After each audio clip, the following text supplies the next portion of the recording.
You can be the good guy. Or the guy who saves the world. We can be the good guys, or we can be the guys that save the world. We can't be both. Hey everybody, welcome back. It's time to listen to Mom. I know it's been a hot minute since we've uploaded, and this is one that I've been sitting on that I really wanted to talk about.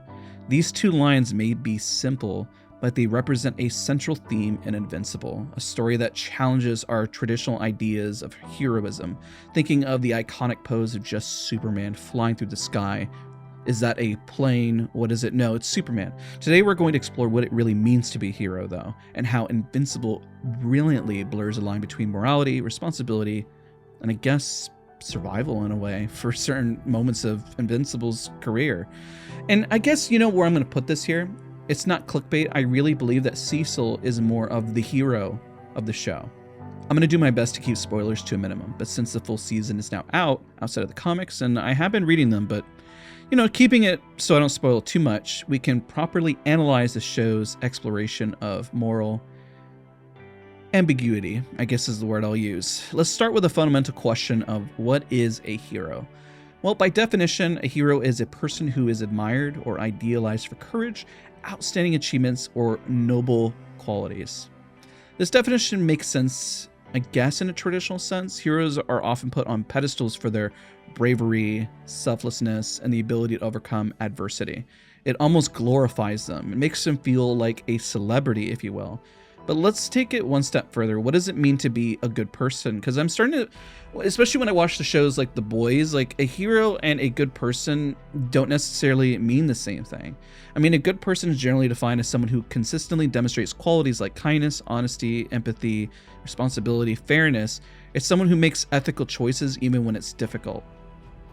Which is interesting because when I think about Cecil, I mean, he's trying to be fair, but sometimes they're not necessarily done in kindness, and sometimes it goes back to the first statement: you can be a good guy or a guy who saves the world, which is such a deep line.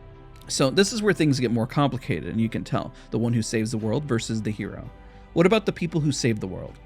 Does saving the world always mean doing what's good, fair, or just? And this is where things become unsettling, especially in Invincible, because sometimes the ones who truly save the world aren't necessarily, I guess, the good guys in the traditional sense. There's always probably some sort of sacrifice, and what that means. And what does it mean to save the world? And does it mean to save the world from a threat? Does it mean to save the world from poverty? Does it mean, wow, we could get into some even deep, more political subjects there, but I'm going to keep it more on the superhero end. Like, an example, Cecil tells Mark something important later. You can't blame yourself for being a good person, Mark. What if he comes back? This line holds so much weight because Cecil understands that Mark, like many young heroes, still see the world in black and white. You know, like that's why I mentioned that, you know, Superman. He believes in doing what is right because it is the right thing to do. But as Mark matures, and you'll see this during the show, especially where he first came from, he'll learn that reality isn't that simple. Cecil himself, and I love how compared to the comic they were doing this, was more idealistic, believing in a clear vision of good and evil, that people should be punished or this should happen. And it blurs the line even with Mark's dad. But over time, we had to face a harsh truth. To save the world, sometimes you have to make impossible choices. And for that, Cecil is often hated. I mean, you heard that earlier in the show whenever, you know, Debbie says, "This is why I've always hated you." And it comes into the moral dilemma of Cecil. Cecil's not a hero in the way Mark is. He doesn't wear a cape. He doesn't fight villain in the streets. He doesn't receive admiration. Instead, he just makes difficult choices because it's also his job. He's taken on the job and the mission to save the world no matter what it takes. That is his mission if you choose to accept it. Kind of little Mission Impossible thing there. It's a classic moral dilemma. If you had to choose between saving one person or 100, what would you do? For Cecil, there is no question. He'll always save the majority, even if it means sacrificing something, someone, or losing something along the way. This is, I mean, it kind of compares to like even Jedi, right? Of Star Wars, right? You know, you are selfless, you know, having those emotions that get in the way, but then isn't necessarily being a good person. It makes him controversial. He is pragmatic to a fault. Would some say cold-hearted? Because I mean, even the Jedi were kind of thought as being cold-hearted individuals, but is he wrong? So that's why Mark and Cecil are two sides of a similar goal. At the end of the day, they both want the same thing.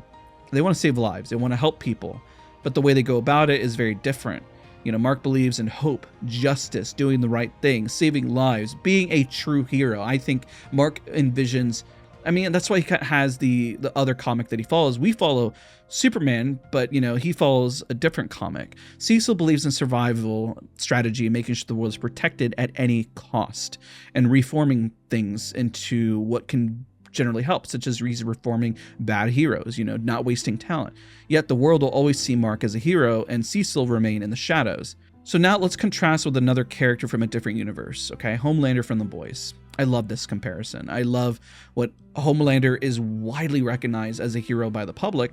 He wears a suit, smiles for the camera, saves people in grand cinematic ways, waves to the camera and says America first kind of thing. You know, it's Homelander. But in reality, he doesn't actually save the world. He's doing it for, you know, the business, for the admiration. He's an idol, a product of marketing and control.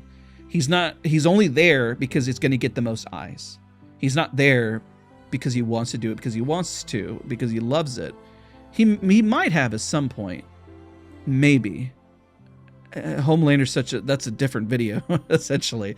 The difference between Homelander and Cecil is that one wants to be seen as a hero while the other just wants to get the job done. This is why we often hear the phrase, a real hero. In real life, the heroes we admire are often ones in the spotlight, but the real heroes, I guess I'm kind of saying that wrong, the ones who save lives every day are the unsung heroes, firefighters, doctors, teachers, and countless others. And so that kind of leads us to the next thing, which is, I guess, Mark's evolution of learning to be a hero.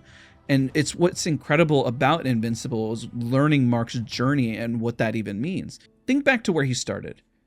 I just remember the beginning of the show. He just wanted powers. I want to be like you, Dad. And that I just want to be like you. I want to be like Omni-Man. You know, I want to do what you do. And God, I mean, someone who admires their father as well, I know what that feels like. Everyone's dad or mom is also your superhero. But as the show progresses, and I guess as we get older, we start to see the flaws of our parents. And unfortunately for Mark, he realized how much Omni-Man, his dad, was not that. And gosh, it really blends that line. It's like he thought he was doing so much good, but then what happened now? Does all that good trump the weight of the bad things that he's done?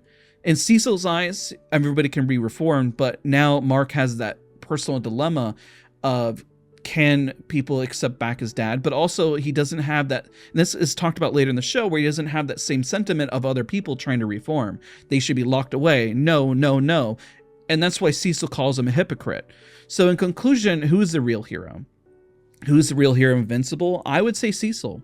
Cecil really does bring out what it means to be a hero, an unsung hero, and saving as many lives as possible, whether he's saving Mark's, Eve's, Oliver's, and sometimes he has to make a sacrifice to save the greater good. And it's not that simple, which I think is also the point of Invincible, because Mark is a hero that represents hope, growth, and the struggle to do the right thing. But like we had mentioned, Cecil in his own way is even more, in my opinion, important, because without him, I'm pretty sure the world would have fallen apart. He does his job well, and I think it's portrayed better in the TV show than what I've read so far in the comics. And I love that about this season, because it really pits Mark and Cecil against one another, and it draws that line. I think Robert Kirkman has done such a phenomenal job about that, of that hero isn't about admiration, it's about action. And sometimes the ones who truly save the world are the ones willing to be hated for it. Really goes into that Batman kind of theme. And I think that's what really hits more than anything. So if you enjoyed this video, I know it's kind of short, kind of to the point, but I didn't want to ramble on. I really wanted to hit on these core fundamentals. Thank you guys so much for watching. Don't forget to leave a like, comment, and subscribe. I'll see you guys all in the next one. Bad guys reform, good guys forget what they're fighting for. It's just how it works.